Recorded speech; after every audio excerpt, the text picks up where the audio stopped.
बिजली का बिल, दूध का बिल, शॉपिंग, फीस, किराया। ओफो, लगता है इस बार में सेविंग्स बहुत मुश्किल है। ऐसा लगता है ये तो हर महीने की कहानी है। वैसे क्या आपकी महीने की सैलरी आपकी इनकम का इकलौता जरिया है? क्या आपको हमेशा अपनी फैमिली को चलाने की चिंता लगी रहती है? अगर हम आपसे यह कहें कि आपके और आपके करीबी लोगों के फाइनेंशियल सिक्योरिटी देने का एक असरदार तरीका है, तो क्या होगा? इस समरी में आप सीखेंगे कि अपनी छोटी सी इनकम को कैसे आप फाइनेंशियल फ्रीडम में बदल सकते हैं। आप सीखेंगे कि आप इस सक्सेसफुल इन्वेस्टर कैसे बन सकते हैं। ऐसा कर पाना बिल्कुल भी नामुमकिन नहीं है, बस आपको इस समरी में दी गई स्ट्रैटेजी को फॉलो करना है। तो अपने 30 मिनट इन्वेस्ट कीजिए आज की इस ऑडियो बुक समरी पर। तो आइए शुरू करते हैं इस ऑडियो बुक समरी को, जिसका नाम है unshakeable your financial freedom playback, जिसे लिखा है टोनी रॉबिन्स ने। अनशेकेबल या अटल होने का यहाँ मतलब है अपने दिल और दिमाग की गहराइयों में जानना कि आप हमेशा खुशहाल रहेंगे। यह तब हो पाता है जब आप जानते हैं कि इकोनॉमी यानी कि अर्थव्यवस्था या शेयर मार्केट में कुछ भी होता रहे, आपके पास हमेशा फाइनेंशियल आज़ादी रहेगी। आप अपनी फैमिली चला पाएंगे और दूसरों के साथ भी कुछ बांट पाएंगे। अनशेकेबल होने का मतलब है अपनी पूरी लाइफ फाइनेंशियल आज़ादी से जीना। अनशेकेबल होने का मतलब सिर्फ दौलत से नहीं है, यह हमारे मन से भी जुड़ी होती है। आपके किसी बात से डर या गुस्सा महसूस हो सकता है, लेकिन ऐसी फीलिंग ज़्यादा देर नहीं टिकती। कुछ वक्त के बाद आप अपना बैलेंस और शांति फिर से हासिल कर ही लेते हैं। आपके आसपास जो कुछ हो रहा है उससे आप पर जल्दी असर नहीं होता है। दूसरे लोग घबराते हैं, लेकिन आप कॉन्फिडेंट बने रहते हैं। आप एक लीडर हैं, फॉलोअर नहीं। क्या आप अनशेकेबल बनना चाहते हैं? अटल बनना चाहते हैं? क्या आप फाइनेंशियल आज़ादी चाहते हैं? यह समरी आपको एक अच्छा इन्वेस्टर बनाना सिखाएगी।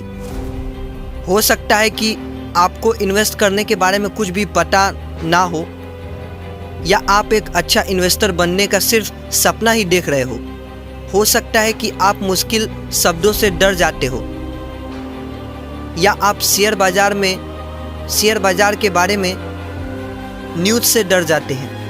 लेकिन यह समरी आपके लिए इन्वेस्टमेंट करना आसान कर देगी। टोनी रॉबिन्स की पहली एडवाइस है, आप जो कंट्रोल कर सकते हैं उसे कंट्रोल कीजिए। शुरू में इन्वेस्टमेंट करने के बारे में सोचने भर से ही आपको डर लगता है, लेकिन आप कुछ खास स्ट्रैटेजी को सीखकर एक अच्छा इन्वेस्टर बन सकते हैं। कई सालों तक टोनी रॉबिन्स ने वॉरेन बफेट, रे डालियो और जैक बोगल जैसे 50 कामयाब इन्वेस्टर्स का इंटरव्यू लिया है। उन सभी ने अपना सीक्रेट शेयर किया, जिससे वे इन्वेस्टिंग की दुनिया में अनशेकेबल बने।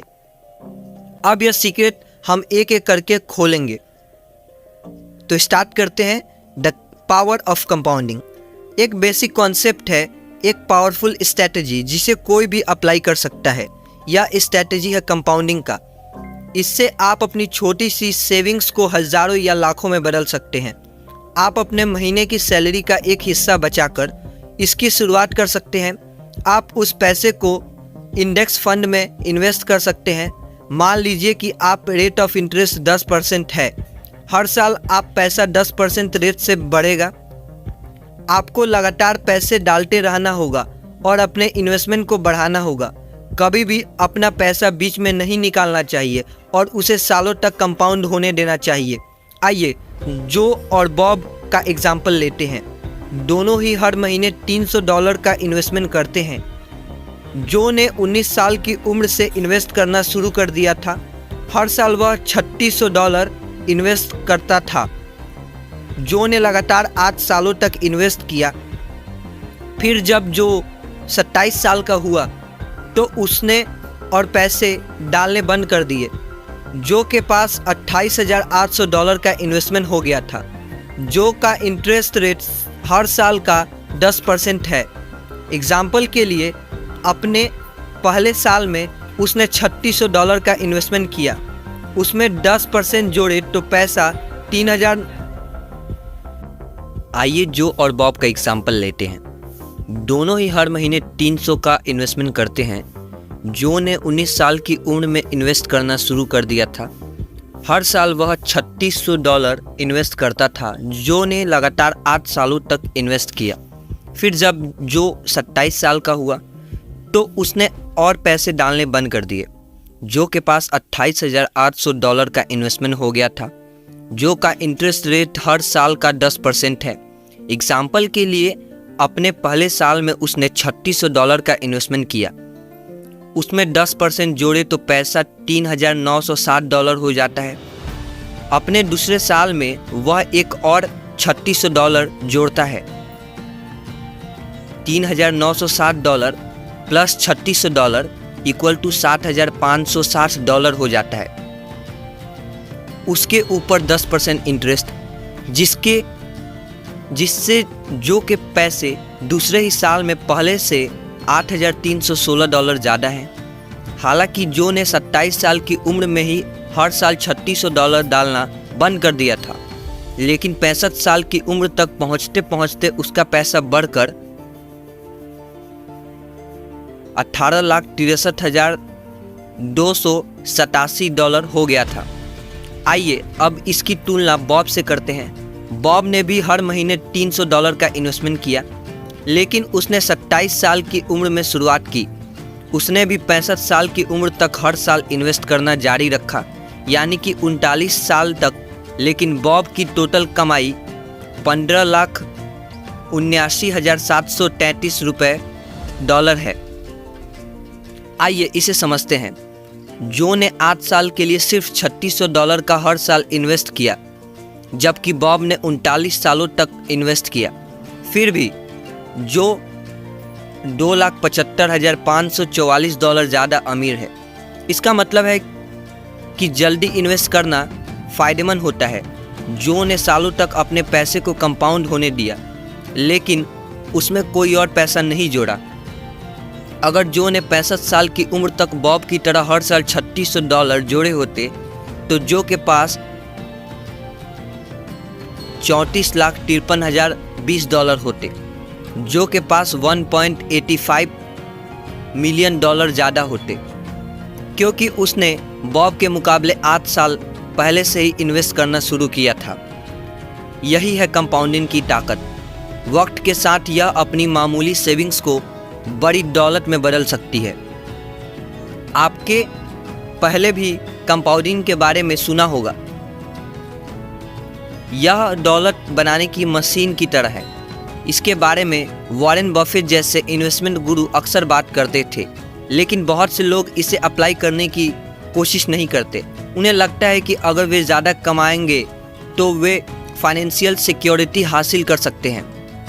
लेकिन कई फिल्मी सितारे, एथलीट, संगीतकार अपने कैरियर में लाखों की कमाई करते हैं, फिर भी वे दिवालिया हो जाते हैं।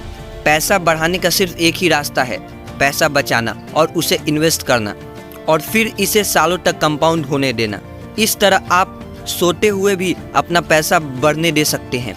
आप इस तरह से पैसे का गुलाम बनना बंद कर देते हैं और फाइनेंशियल तौर पर आज़ाद बन सकते हैं। इसी के साथ जर्नी में आगे बढ़ते हैं और बात करते हैं अगले चैप्टर की, जो है the valves of wall street. बहुत से लोग ये सोचते हैं कि म्यूचुअल फंड में इन्वेस्ट करना सेफ है। इसमें फ़ायदा यह है कि आपको अलग अलग स्टॉक चुनने की ज़रूरत नहीं पड़ती। म्यूचुअल फंड से आपका रिस्क घट जाता है, क्योंकि यह पोर्टफोलियो अलग अलग तरह के स्टॉक्स में बना होता है। लेकिन आप सही म्यूचुअल फंड कैसे चुन सकते हैं? अकेले अमेरिका में 9,500 अलग अलग तरह के म्यूचुअल फंड हैं। क्या आप अंदाज़ा लगा सकते हैं कि इतनी ढेर सारी कंपनियां म्यूचुअल फंड क्यों ऑफ़र करती है? आप सही समझे, म्यूचुअल फंड उन्हें काफ़ी फीस कमा कर देता है। म्यूचुअल फंड यो फंड है जिन्होंने एक्टिव तरीके से मैनेज किया जाता है। फंड मैनेजर मार्केट को मात देने के लिए ट्रेड करता है। वे यह अंदाज़ा लगाने की कोशिश करते हैं कि आने वाले हफ्तों या महीनों में कौन सी कंपनियां अच्छा परफॉर्मेंस देगी। लेकिन ये फाइनेंशियल एक्सपर्ट आपके और मुझसे बेहतर फ्यूचर की भविष्यवाणी नहीं कर सकते। जब फंड मैनेजर शेयर का ट्रेड यानी व्यापार करते हैं तो वे गलतियां करने के कगार पर होते हैं। उन्हें सिर्फ यह तय नहीं करना होता है कि कौन से स्टॉक को खरीदना या बेचना है, उन्हें यह भी तय करना होता है कि उन्हें उसे कब खरीदना या बेचना है। इसके अलावा ट्रेडिंग करना और उससे बाहर निकलना महंगा होता है। ब्रोकरेज फर्म हर लेनदेन के लिए कमीशन लेती है। एक्टिव तौर से मैनेज किए गए फंड जुए के खेल की तरह हैं। टेबल पर बहुत सारे चिप्स रखे होते हैं, कुछ भी मुमकिन हो सकता है।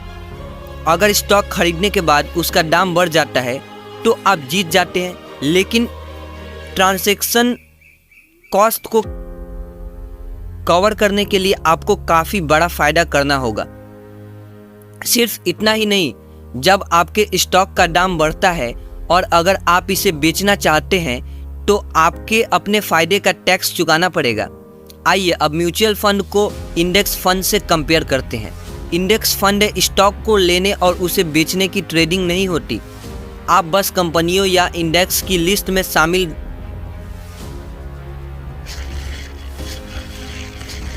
रहकर स्टॉक को खरीदते और होल्ड करते हैं, यानी रखते हैं। एग्जाम्पल के लिए S&P 500 यह अमेरिका के सबसे बड़े शेयरों की लिस्ट है। S&P 500 में सबसे टॉप में है एप्पल, माइक्रोसॉफ्ट, अमेजॉन, फेसबुक और गूगल जैसी कंपनियां। आपको इनके अलावा और कुछ चुनने की ज़रूरत नहीं पड़ती है, क्योंकि यह सब पहले से ही बेस्ट कंपनियां हैं। इंडेक्स फंड भी ऑटो पायलट पर काम करते हैं, वे ज़्यादा ट्रेड नहीं करते हैं, इसलिए ट्रांजैक्शंस कॉस्ट और टैक्स बहुत कम होता है। साथ ही उन्हें एक्टिव फंड मैनेजर की सैलरी भी नहीं देनी पड़ती। यह फंड मैनेजर गलती करने के कगार पर होते हैं। आप खुद से पूछ सकते हैं, अगर मैं एक्टिवली मैनेज्ड फंड में इन्वेस्ट करता हूं तो मुझे क्या मिलेगा? तो आपको किसी इंसान की गलती से हुए नुकसान को उठाना पड़ेगा, ज़्यादा फीस और ज़्यादा टैक्स देने पड़ेंगे। वॉरेन बफेट दुनिया में सबसे सक्सेसफुल इन्वेस्टर्स में से एक हैं। वह बर्कशायर हैथवे के CEO हैं। उन्होंने एक्टिवली मैनेज्ड फंड के कंपेरिजन में इंडेक्स फंड के प्रॉफिट को साबित किया। 2008 में वॉरेन ने न्यूयॉर्क के एक फर्म प्रोटेज पार्टनर्स के साथ $1 मिलियन का बेट लगाया था। उन्होंने इस फर्म को चैलेंज किया था कि वह अपने टॉप के 5 हेज फंड को चुने जो 10 सालों के अंदर S&P 500 इंडेक्स को पछाड़ सके। नतीजा यह हुआ कि हेज फंड में सिर्फ 21.87% का फायदा हुआ, जबकि S&P 500 में 65.67% का फायदा हुआ था। वॉरेन बफेट ने अपनी वसीयत में यह कहा कि जब उनकी मौत हो तो उन्होंने अपनी पत्नी के लिए जो ट्रस्ट बनाया है उसका इन्वेस्टमेंट सिर्फ इंडेक्स फंड में किया जाना चाहिए। आपको भी उनके जैसे ही लॉन्ग टर्म के बारे में सोचने की ज़रूरत है। ज़्यादा फीस लेने वाले फंड मैनेजर के प्लान के झूठे वादे में ना आए। इसी के साथ अब अगले चैप्टर की बात करते हैं, द कोड 4। सक्सेसफुल इन्वेस्टर्स के साथ 50 इंटरव्यू में टोनी रॉबिन्स ने 4 प्रिंसिपल को कॉमन पाया। यह सब अपने इन्वेस्टमेंट के फैसलों में इन 4 प्रिंसिपल को अप्लाई करते हैं। अगर आप भी वॉरेन बफेट, रे डालियो या जैक बोगल जैसे अच्छे इन्वेस्टर बनना चाहते हैं तो आपको भी इन्हें अप्लाई करना चाहिए। पहला प्रिंसिपल यह है कि नुकसान नहीं लेना। बड़े इन्वेस्टर यह नहीं पूछते मैं और ज़्यादा पैसा कैसे कमा सकता हूँ, इसके बजाय वे पूछते हैं कि मैं पैसे खोने से खुद को कैसे बचा सकता हूँ। ऐसा इसलिए क्योंकि आप जो पैसे खो देते हैं उसे वापस पाना मुश्किल होता है। आपने जहाँ से शुरू किया वहाँ वापस पहुँचना मुश्किल हो जाता है। जैसा कि वॉरेन बफेट ने कहा, रूल नंबर 1 कभी भी पैसा ना हारना। रूल नंबर 2 रूल नंबर 1 को कभी ना भूलना। टोनी रॉबिन्स के इन्वेस्टर दोस्त पॉल ट्यूडर जोन्स ने कहा था, खोने से 10 गुना ज़्यादा जरूरी है बचाना। आपको हमेशा अपने इन्वेस्टमेंट को नीचे जाने से बचाना चाहिए। हमेशा याद रखिए कि शेयर मार्केट कभी ऊपर और कभी नीचे होता ही रहता है। फाइनेंशियल एक्सपर्ट जितना भी दावा कर ले, कि उन्हें पता होता है कि आगे क्या होगा, लेकिन कोई भी फ्यूचर के बारे में भविष्यवाणी नहीं कर सकता है। आपको हमेशा अचानक होने वाली घटनाओं के लिए तैयार रहना होगा। आपके पोर्टफोलियो में हमेशा कई तरह के एसेट होने चाहिए, ताकि जब आपका कोई एसेट उम्मीदों के मुताबिक फ़ायदा ना दे, तब भी आपके दूसरे एसेट अच्छा परफॉर्मेंस दे सके। आपको अपने एसेट इस तरह से बांटने चाहिए जिससे कि शेयर मार्केट में कुछ भी हो जाए फिर भी आपको नुकसान ना पहुंचे। आपको किसी भी तरह के हालात का सामना करने के लिए तैयार रहना चाहिए। आप डाइवर्स पोर्टफोलियो और एसेट्स एलोकेशन के बारे में बाद में और जानेंगे। दूसरा प्रिंसिपल है आसमान रिस्क रिवॉर्ड। इसका मतलब है कि आपके फ़ायदे हमेशा आपके रिस्क से ज़्यादा होने चाहिए। नए इन्वेस्टर आमतौर पर यह मानते हैं कि ज़्यादा रिस्क रहकर ज़्यादा रिटर्न यानी ज़्यादा फ़ायदा मिलता है। कामयाब इन्वेस्टर्स के मुताबिक यह एक गलत सोच है। आप तभी जीतेंगे जब थोड़ा रिस्क और ज़्यादा रिवॉर्ड को अपना मकसद बनाएंगे। पॉल ट्यूडर जोन्स इन्वेस्टमेंट में 5-to-1 रूल को मानते हैं। अगर वह $1 का रिस्क उठाते हैं तो वह यह पक्का करते हैं कि उन्हें रिवॉर्ड में $5 मिले। एग्जाम्पल के लिए, अगर पॉल 5 इन्वेस्टमेंट करते हैं और मान लीजिए हर एक इन्वेस्टमेंट की वैल्यू $1 मिलियन है, अगर उन्हें 4 इन्वेस्टमेंट में लॉस होता है और वो 0 कमाते हैं तो पॉल को इन 4 इन्वेस्टमेंट में $4 मिलियन का लॉस हो चुका होता है। लेकिन अगर उनका 5वां इन्वेस्टमेंट कामयाब होता है तो वह $5 मिलियन कमाएंगे। इस तरह उन्हें अपना पूरा पैसा वापस मिल जाएगा। पॉल को इस तरह के इन्वेस्टमेंट की तलाश रहती है। उनके रिवॉर्ड का चांस लॉस के ज़्यादा होते हैं।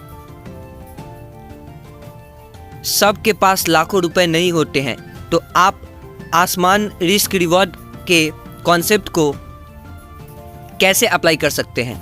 आपको फाइनेंशियल क्राइसिस के वक्त मार्केट में पैसा लगाना चाहिए जब बड़े बड़े शेयरों की कीमत बहुत कम हो। 2008 में अमेरिकन शेयर मार्केट क्रैश हो गया था। वॉल स्ट्रीट नीचे चला जा गया था। कई लोगों ने अपने घर बार और नौकरी खो दी थी। लेकिन वॉरेन बफेट जैसे इन्वेस्टर्स के लिए यह एक बेहतरीन मौका होता है। एग्जाम्पल के लिए, सिटी ग्रुप के हर एक शेयर की कीमत $57 से घटकर 97 सेट हो गई थी। जरा सोचिए कि आप $1 से कम में किसी कंपनी के एक हिस्से के मालिक बन सकते हैं, लेकिन सर्दियों के बाद हमेशा बाहर आती है। अगर आप ऐसे वक्त में इन्वेस्ट करते हैं, सब्र और शांत होकर इंतजार करते हैं, तो 5 महीने के अंदर उस 97 सेंट के स्टॉक का प्राइस बढ़कर अगर $5 हो जाए तो यह आपके इन्वेस्टमेंट पर 500% का रिटर्न है। तीसरी स्ट्रैटेजी है टैक्स के माहिर होना। आप कितना कमाते हैं उससे ज़्यादा ज़रूरी है कि आप कितना रख पाते हैं। अगर आपका इन्वेस्टमेंट रिटर्न हाई है तो आपके फीस और टैक्स भी हाई होंगे। आपके पास इन सब के बाद जो बचता है वह आपकी असली कमाई है।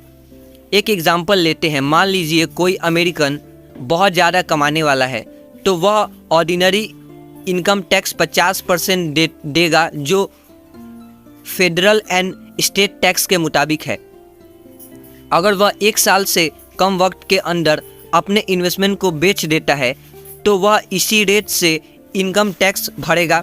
लेकिन अगर अपने इन्वेस्टमेंट को 1 साल से ज़्यादा वक्त तक रखता है तो वह सिर्फ 20% ही टैक्स देगा, जिसे लॉन्ग टर्म कैपिटल टैक्स कहा जाता है। सिर्फ स्मार्ट बनकर कोई लंबे वक्त तक इन्वेस्टमेंट रखकर 30% की सेविंग कर सकता है। अब चलिए मान लेते हैं कि आपके एक म्यूचुअल फंड में साल में 8% का प्रॉफिट आता है। फीस देने के बाद आपके पास सिर्फ 6% ही बचेगा। लेकिन म्यूचुअल फंड अक्सर ट्रेड करते हैं, इसलिए आपको ऑर्डिनरी इनकम टैक्स से टैक्स देना होगा, इनकम टैक्स रेट से टैक्स देना होगा। अगर कोई कैलिफोर्निया या न्यूयॉर्क जैसे शहर में रहते हैं तो उन्हें 30% टैक्स देना होता। आपका एनुअल रिटर्न 3% कम होगा।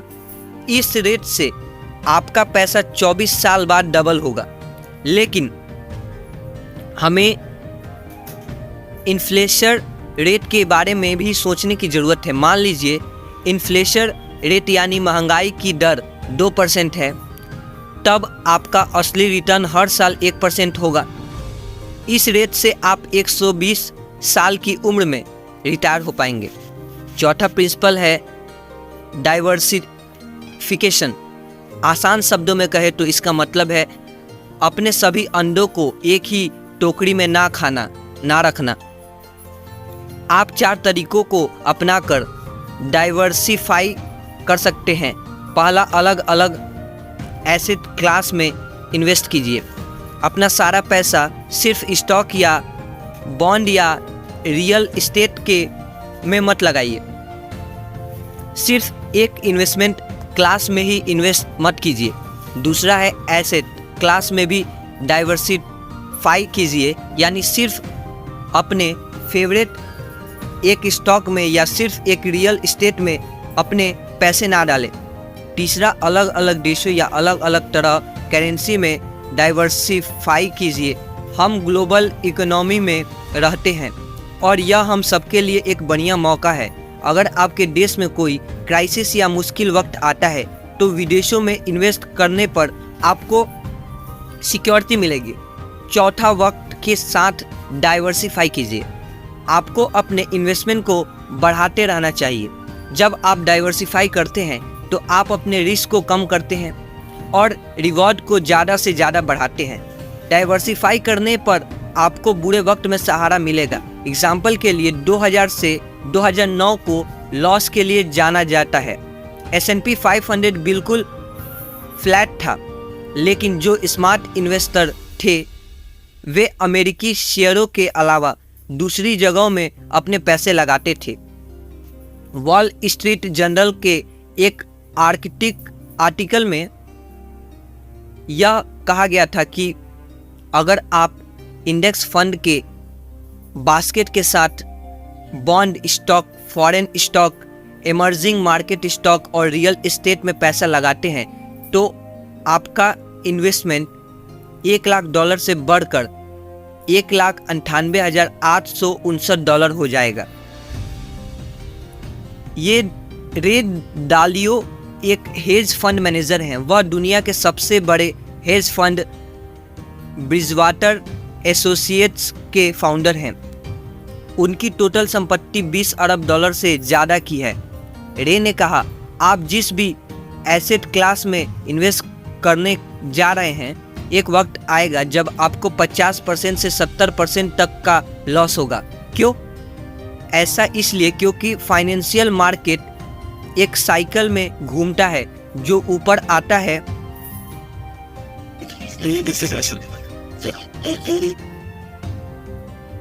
वह नीचे जाता है और जो ऊपर जाता है वह नीचे आता है। रे कहते हैं कि आपको 15 या उससे ज़्यादा अलग अलग जगहों में, जिनका आपस में कोई लिंक ना हो, पैसे लगाने चाहिए, जिसमें बॉन्ड, स्टॉक, रियल एस्टेट, सोना, कमोडिटी और दूसरे ऑप्शन शामिल हैं। ऐसा करके आप अपने रिस्क को 80% तक कम कर सकते हैं और आपका रिटर्न 5 गुना तक बढ़ सकता है। अब बढ़ते हैं अगले चैप्टर की ओर, जो है स्ले द बियर। जब शेयरों की कीमत लंबे वक्त तक गिरती है तो इसे बियर मार्केट कहते हैं। इंग्लिश का यह वर्ड बियर का मतलब है भालू होता है। ठीक इससे उलट अगर लंबे वक्त तक कीमतें बढ़ती हैं तो उसे बुल मार्केट कहा जाता है, जिसमें बुल का मतलब बैल है। ज़्यादातर लोग बियर मार्केट से डरते हैं, लेकिन स्मार्ट इन्वेस्टर जानते हैं कि यह पैसे बनाने का बेहतरीन मौका है। ऐसा इसलिए क्योंकि बियर मार्केट के दौरान सभी स्टॉक की कीमतें सेल पर मिलती है। सभी बड़े शेयर बियर मार्केट के दौरान गिर जाते हैं, लेकिन स्टॉक मार्केट हमेशा दोबारा उठ जाता है। जो समझदार इन्वेस्टर होते हैं उन्हें यकीन होता है कि बुरा वक्त कभी हमेशा के लिए नहीं रहता। जब मार्केट नीचे गिर जाता है तो उन्हें खुशी होती है। अगर आप सब्र करें तो इस दौरान खरीदे गए स्टॉक धीरे धीरे कीमतों में बढ़ जाते हैं और आप उनसे अच्छा फ़ायदा कमा सकते हैं। आइए पीटर मलुक का एग्जाम्पल लेते हैं। वह इस बुक को ऑथर और एक independent financial advising firm creative planning के CEO हैं। पीटर ने 2008 से 2009 के बेयर मार्केट को देखा था। 28 सितंबर 2009 को डाउ जोन्स 777 पॉइंट गिर गया था। यानी कि 28 सितंबर 2009 को डाउ जोन्स 777 पॉइंट गिर गया था। यह एक दिन में होने वाली सबसे बड़ी गिरावट थी। क्रिएटिव प्लानिंग फर्म में पीटर हमेशा अपने कस्टमर्स को बेयर मार्केट के लिए तैयार करते हैं। आइए अब बात करते हैं कि वे ऐसा कैसे करते हैं। सबसे पहले वे अपने कस्टमर्स को डाइवर्स पोर्टफोलियो में पैसा इन्वेस्ट करना सिखाते हैं। ऐसे पोर्टफोलियो में अलग अलग तरह के एसेट जैसे बॉन्ड, स्टॉक, रियल एस्टेट और दूसरे इन्वेस्टमेंट शामिल हैं। दूसरा, पीटर यह पक्का करते हैं कि कस्टमर के पास ऐसे एसेट जो हो जिनसे इनकम आती हो, ताकि कस्टमर को मुश्किल वक्त में उन्हें बेचने की मजबूरी ना हो। लेकिन ऐसी तैयारी लगभग 90% है, बाकी 10% आपकी सोच से आती है। आपको मार्केट के गिरने पर शांत रहना चाहिए, चाहे कितनी ही मुश्किलें क्यों ना आए। पीटर अपने कस्टमर्स को याद दिलाते हैं कि इतिहास गवाह है कि अगर हर बेयर मार्केट आखिर में एक बुल मार्केट में बदल जाता है। 20th सेंचुरी में मुश्किल दौर के बारे में सोचिए। 1918 का स्पेनिश फ्लू महामारी, द ग्रेट डिप्रेशन, फर्स्ट और सेकेंड वर्ल्ड वॉर और कई इकोनॉमी रिसेंट हुए। तो इस दौरान शेयर मार्केट में क्या हुआ था? डाउ जोन्स एवरेज 66 पॉइंट से बढ़कर 11,497 पर पहुंच गया। इन मुश्किलों के बावजूद इतना ज़्यादा फायदा हुआ था। 2008 के मार्केट क्रैश के दौरान पीटर और उनके फर्म ने अपने कस्टमर्स की तरह से शेयरों में भारी इन्वेस्टमेंट करना जारी रखा। बॉन्ड से जो प्रॉफिट हुए उसे अमेरिका शेयरों, इंटरनेशनल शेयरों और इमर्जिंग मार्केट के स्टॉक्स में इन्वेस्ट किया गया। उन्होंने सिर्फ एक कंपनी में अपना दांव नहीं लगाया था, इसके बदले वे इंडेक्स फंड खरीदते थे, जिससे क्लाइंट का पोर्टफोलियो जल्दी से डाइवर्सिफाई हो जाता है। इसका रिजल्ट क्या निकला? मार्च 2009 में S&P 500 इंडेक्स सबसे नीचे के लेवल में पहुंचा, लेकिन 12 महीने बाद यह 69.5% बढ़ गया था और फिर अगले 5 सालों में यह बढ़कर 178% हो गया। पीटर के कस्टमर्स के लिए यह सबसे बड़ा प्रॉफिट था। अनजान और अनदेखे वक्त के लिए तैयार करने के लिए और एक स्मार्ट इन्वेस्टर बनने के लिए यहाँ और टिप्स दिए गए हैं। पहला, इंडेक्स फंड को अपने पोर्टफोलियो में सबसे ऊपर रखिए। यह एक्टिवली मैनेज्ड फंड है, इसमें कम फीस और टैक्स लगते हैं और ज़्यादा कमाई होती है। इंडेक्स फंड फॉरेन डाइवर्सिफिकेशन देते हैं। दूसरा, इनकम पैदा करने वाले इन्वेस्टमेंट जैसे बॉन्ड, डिविडेंड देने वाले स्टॉक्स और REITs यानी real estate investment tax trust भी शामिल है। बॉन्ड्स वह है जो आप कंपनियों, नेशनल और लोकल गवर्नमेंट को देते हैं। आप पूरे लोन के दौरान एनुअल इंटरेस्ट कमा सकते हैं। स्टॉक खरीदना यानी बिजनेस का मालिकाना हक देना होता है। एक शेयर होल्डर के तौर पर आपको कंपनी के प्रॉफिट में से डिविडेंड मिलता है। REITs ऑफिस, अपार्टमेंट, बिल्डिंग या शॉपिंग मॉल जैसी जगहों में इन्वेस्ट करते हैं। फिर जब रियल एस्टेट के दाम बढ़ते हैं तो आपको प्रॉफिट मिलता है। इस तरह के इनकम देने वाले इन्वेस्टमेंट आपको बेयर मार्केट के दौरान फाइनेंशियल सिक्योरिटी देते हैं। तीसरा, अपने पोर्टफोलियो को दोबारा बैलेंस करना चाहिए। इसका मतलब यह है कि साल में एक बार अपने ओरिजिनल स्टेट एलोकेशन को दोबारा वापस लाना। एग्जाम्पल के लिए मान लीजिए आपने 60% स्टॉक और 40% बॉन्ड के साथ शुरुआत की थी और जब शेयर मार्केट नीचे चला जाता है तब आपका इन्वेस्टमेंट 45% स्टॉक और 55% बॉन्ड बन जाता है। आपको स्टॉक खरीदकर और बॉन्ड बेचकर अपने स्टॉक को रीबैलेंस करना चाहिए। आखिर में जब स्टॉक के दाम वापस ठीक हो जाएंगे तब आप ज़्यादा प्रॉफिट कमा सकेंगे। तो अब इन्हीं के साथ कैलकुलेशन लगाते लगाते प्रॉफिट लॉस देखते हुए हम पहुंच गए हैं कंक्लूजन की तरफ। तो मुद्दा मामला यह है, सबसे पहले आपने कंपाउंडिंग के पावर के बारे में जाना। आपने सीखा कि कैसे अपनी सैलरी का एक हिस्सा बचाकर आप अपना इन्वेस्टमेंट शुरू कर सकते हैं। आपको लगातार इसमें बने रहना चाहिए और हर साल अपने इन्वेस्टमेंट को बढ़ाना चाहिए। अपने इंटरेस्ट को वक्त के साथ कंपाउंड होने देना चाहिए। इस तरह से आप खुद को और अपनी फैमिली को फाइनेंशियल सिक्योरिटी दे सकते हैं। दूसरा, आपने ज़्यादा फीस और टैक्स के बारे में भी जाना।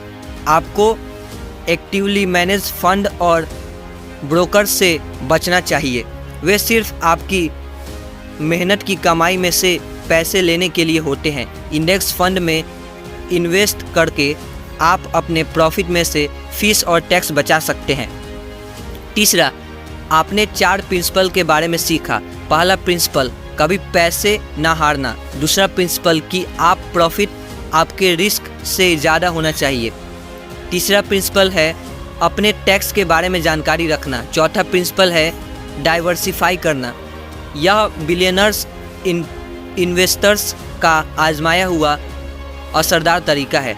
इसलिए अगर आप इन 4 कोर प्रिंसिपल को फॉलो करते हैं तो आप ज़रूर कामयाब होंगे। चौथा, आपने सीखा कि बियर मार्केट के लिए आप कैसे तैयारी कर सकते हैं।